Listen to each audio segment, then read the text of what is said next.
Come on through to Living to Do's review of The Shy, Season 7, Episode 3, called More Life. It seems like we're closing out a lot of the characters of the show, but it looks like the show has been renewed for a Season 8. Congratulations to the cast and crew. This episode starts with a baby shower. This is 6 months later after the last episode. So Keisha and Tiff are showing. They're probably 7, maybe 8 months pregnant at this point, and they're having a dual baby shower. It looks like it's at Alicia's house, and Tiff has her gender reveal, and it's revealed that Tiff is having a boy. Later, we see Alicia asking Tiff to name the baby after her son, Robert Lafayette, and she didn't even take into consideration what Tiff might want to do with her baby. So I'm sure that's going to be a thing. But Tiff says she already has a junior because she has Emmett Jr. and then she would have Rob's Jr. I guess, I don't know, that's not a good look or whatnot. And we see Keisha and Emmett. They don't have a gender reveal, but we learned that Emmett wants to be a girl dad. Why? I don't know. At the baby shower, Nook gave Tiff a present. He gave her a snooze, or snoo, a SNOO, and I guess it's some type of bassinet. I looked it up. It costs like over $1,000, but he got it, so he gave her a really nice gift, but apparently she already has one from Alicia, and Alicia wants him to get something else, and Nook says, you'll have two. There's some tension going on between those two. I don't know if Alicia knows what Nook really did to her son. So let's see here. And then we have Emmett's other baby mamas. They show up at this baby shower, and Emmett has 2 sons with those baby mamas, and those 2 boys have ADHD. And I guess that's, it's happening a lot. A lot of kids seem to have that. And we hear that Keisha looks like she's kind of schooling or preparing Ronnie for school when he gets of age, and she's also doing stuff for EJ, who is currently staying with her and his dad Emmett. So I don't know if we're going to see Keisha go into the education field, because she was there once, but we see this show is trying to make changes and setting up people for stuff, so she might be getting into that. So Keisha has been welcomed into Emmett's baby mamas club with his 2 baby mamas and, of course, Tiff, and now her. We see Jemma and her girlfriend Brittany. They look like they're going to be moving to New York because of their music. They got somebody who's going to sign them, give them a place to stay, and then, they're going to get an advancement for them to find a place to stay and work on their craft there. And it looks like Jemma's dad, Marcus, is going to be going to New York too, to be closer to his daughter. Otherwise, I guess he doesn't have a storyline, or he could hook up maybe with Tracy. And they have a going away party for the 2, and they're playing Sounds of Blackness, Optimistic. I absolutely love that song. So hopefully that was foreshadowing that, there's some optimism for the kids, for their future. We have a scene where Jaml is lying in bed with Dom, and he is saving himself from for marriage after his jail stint, and he's trying to better himself, and he's going to church, and they're going to that goofy guy's church. Preacher, what's his, Ezekiel? That's his name. Preaching to the choir in a gold floral suit, just looking all the way ridiculous. And his sermon this week is all about celibacy, saving yourself from marriage, and Tracy is also in attendance because she's She wants to get a man now that Duda's dead. So we got these three people in various stages of their lives and their singlehood and their sexual lives, I should say. And later we see the preacher Ezekiel. He gets caught by that second preacher Charles in the back making out with some woman. It's not his estranged wife, it's some white woman, and Charles is trying to advise him that this is not a good look. One of your parishioners could have seen this, and that would have hurt the business. You can't get caught in a black church in Chicago with all your parishioners being black preaching the gospel about celibacy, and in the back of that same church, hiking up the skirt of this white lady. It doesn't look good. His wife was sleeping with Jake's young ass. I'm cussing church. He is a joke. You can't listen to anybody telling you anything of importance looking like that.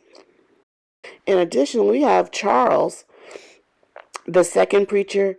He runs into Tracy at church, and I think he finds out she's single or whatnot, and he wants to pray for her. He really wants to pray on her. This is possibly a new love interest. I hope they don't go against the sermon. You know what I mean? Amen.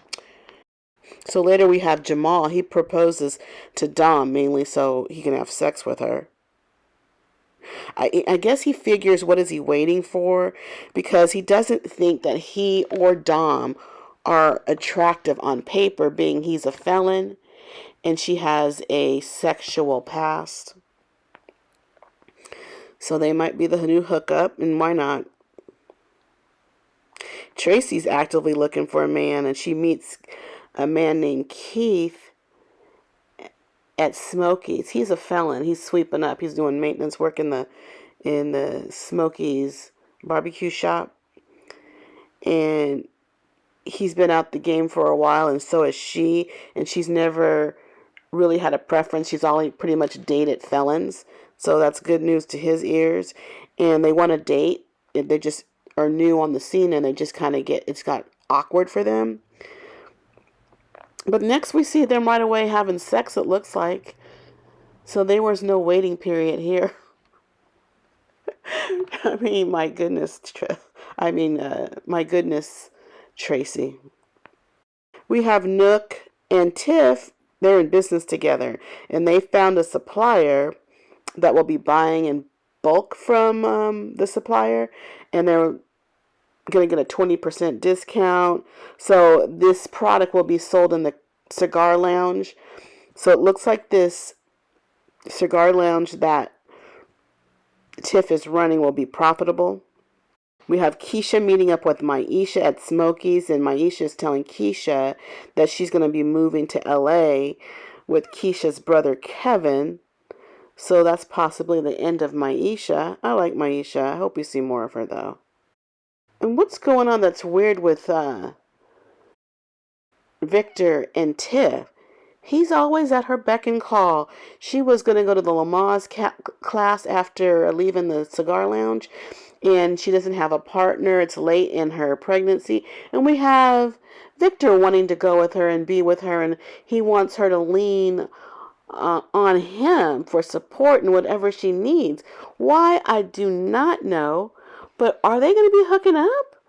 It's very interesting. But if so, girl, let it be. He's fine. Okay, so at the start of the episode, we see an ominous figure with a hoodie on, traveling through the streets of Chicago on bus, and he's walking around. He's knocking on Jake's door. And to all of our surprise, it's Reg. He's back from the dead, so we thought. Jake thought he was dead. Everybody thought he was dead. And I don't like when they do that. He said, "Did you ever bury a body?" And I don't remember that happening, but I really thought he was dead. And so I thought in real life his issue was he didn't want to have a love interest that was a trans woman, so he had to leave the show, I thought. So I can't believe he's back. I like to, maybe on the blogs or whatnot, explain why he is back.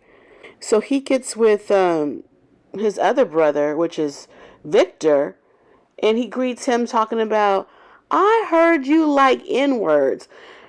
And with the quickness, Victor punched him in the face.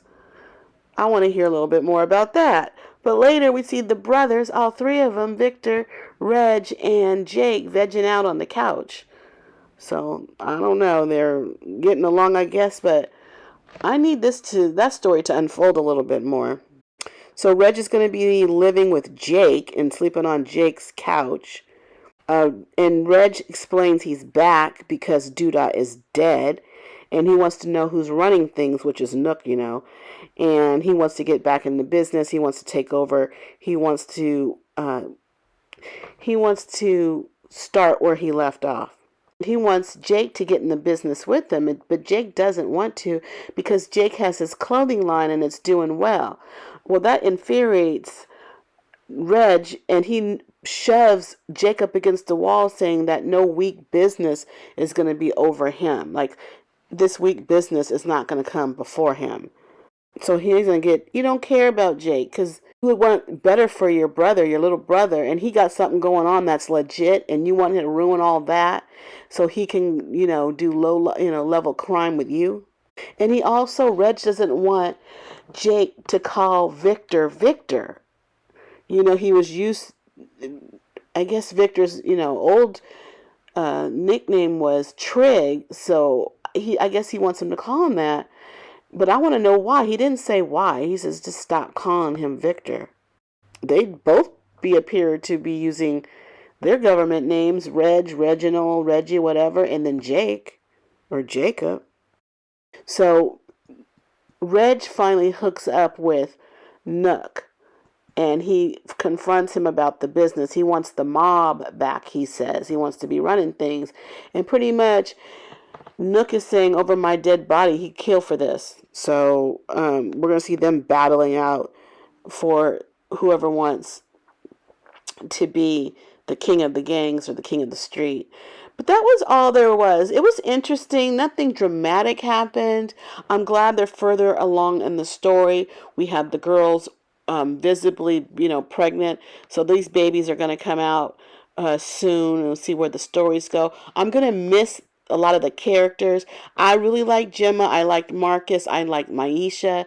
So I really hate to see them go. In fact, I don't even think that the characters that they're replacing them with are as interesting as the ones that are leaving. But that's it for now. Thank you for staying with me to the end. Please like the video and subscribe to the channel. I would really appreciate it.